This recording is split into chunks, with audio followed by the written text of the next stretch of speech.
Hello everyone, welcome to the new series of Drishti IS. I am Ritu and today we are going to discuss an important topic of polity and IR, which is India and Saudi Arabia relationship. So we all know that last week India has concluded G20 summit in which Saudi Arabia was one of the participants.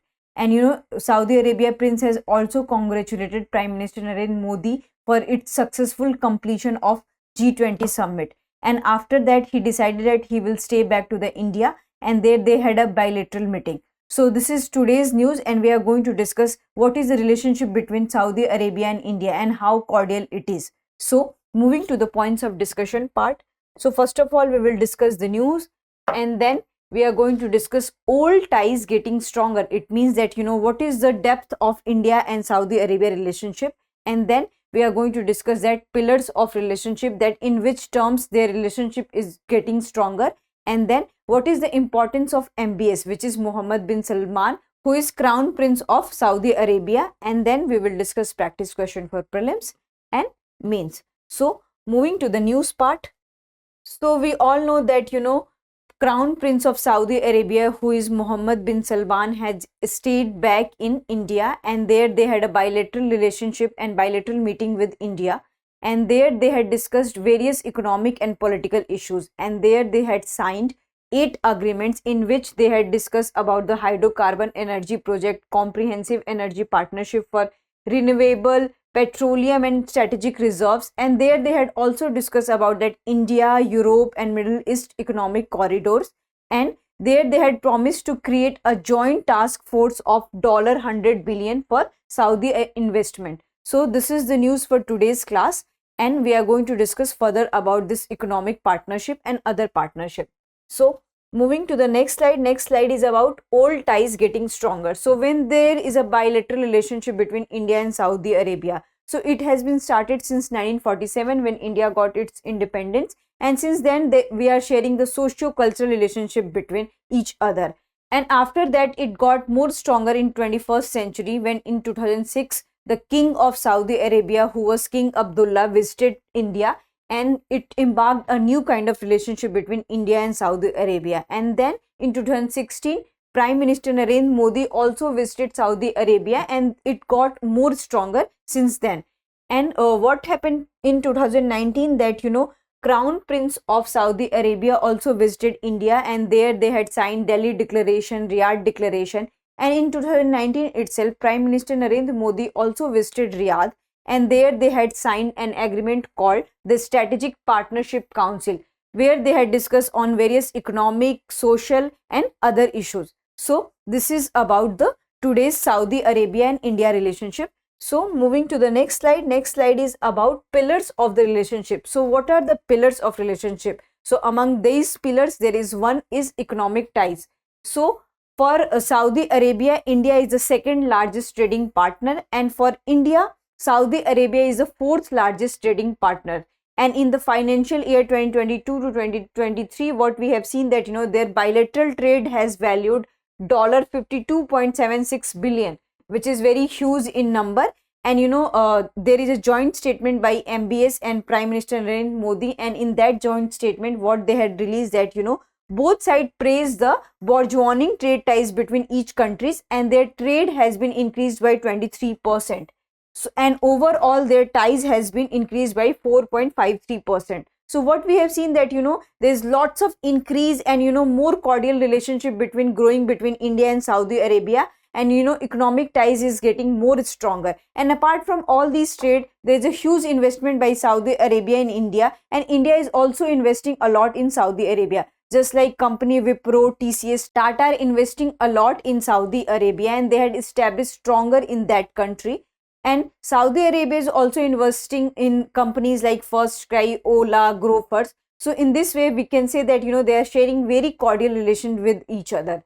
So moving to the next slide is about energy cooperation. So for India, Saudi Arabia is a huge source of energy, and we can see that it is a key partner in energy security, and it is a third largest crude and petroleum source for India.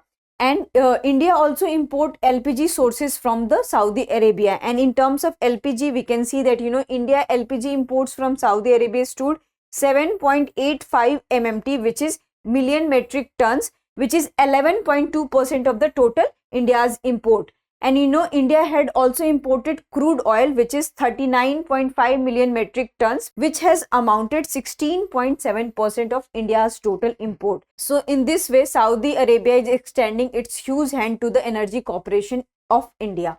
So moving to the next slide is about defense partnership. So recently they had also decided that there will be defense partnership between both countries, and they share very good naval relationship with each other. And there is a 2 edition of naval exercises whose name is Al Muhad Al Hindi. So this is very important for your prelims exam. It can come in your prelims exam. So be careful about this fact, that what is the name of the naval exercise between India and Saudi Arabia, which is Al Muhad Al Hindi. So in this way, they are also creating and getting stronger in defense partnership. So moving to the next slide is about Indians in Saudi. So you know, Indian diaspora is largely present in Saudi Arabia, and their number is 2.4 million. So they are highly strong in Saudi Arabia, and they are also contributing to the development of India and also in the development of Saudi Arabia.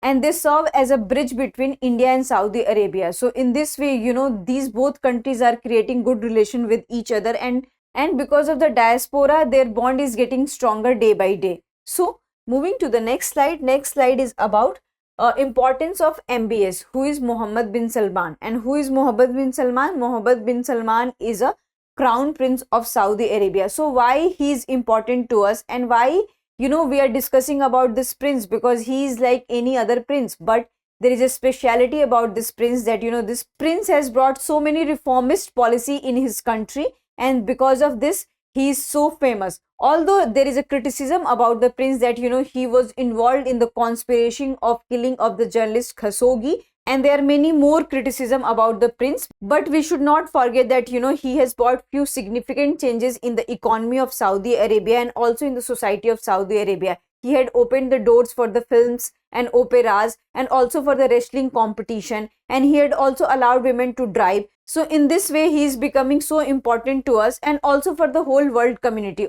Although his acceptance is not much in Western countries, he is largely accepted in Islamic countries because of his ultra conservative policy of Saudi Arabia. But you know, he is more popular in Islamic countries, and so many Islamic countries have appreciated the king's reformist policies. So in this way, he is very important to the world community, because he is creating so many big changes to the economy and politics and society of the Saudi Arabia. So moving to the question part.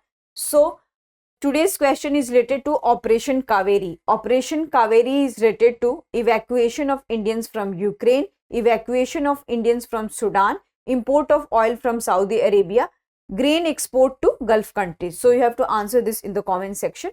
Coming to the mains part. So mains question is, discuss the journey of reformation of Saudi Arabia and how it is serving the need of the time. So first of all, you have to give introduction that you know, Saudi Arabia is not just famous for its crude oil or its energy resources. Now it is becoming famous for its economic socio policies. And how are the socio-economic policies? So first we will discuss in terms of women, that they had allowed women to drive, attain consort with their male partners, and they are also allowed to apply for the passport without their male partners. So these are the development in terms of women they had done. Coming to the economy part, that what are the economical developments? So they had not much grown in a flashy kind of development. They tried to develop their internal market, and they are much focused about their energy resources, and they are trying to create more energy resources, and with the help of energy resources, they are trying to capture the market of all the Gulf countries. But apart from these energy resources, they are also focusing on other markets, just like they are establishing so many companies in other countries also, and they are investing a lot. And they are also trying to create so many economic changes, and they are also creating vision expansion by 2030. So in this way, they are also creating their economy, and they are burgeoning their trades and other policies. So in this way, you know, their reformation policies are very popular, and their acceptance is getting more closer in India and other Western countries. So I hope you like this lecture. If you have any query related to this lecture, kindly ask in the comment section. Thank you.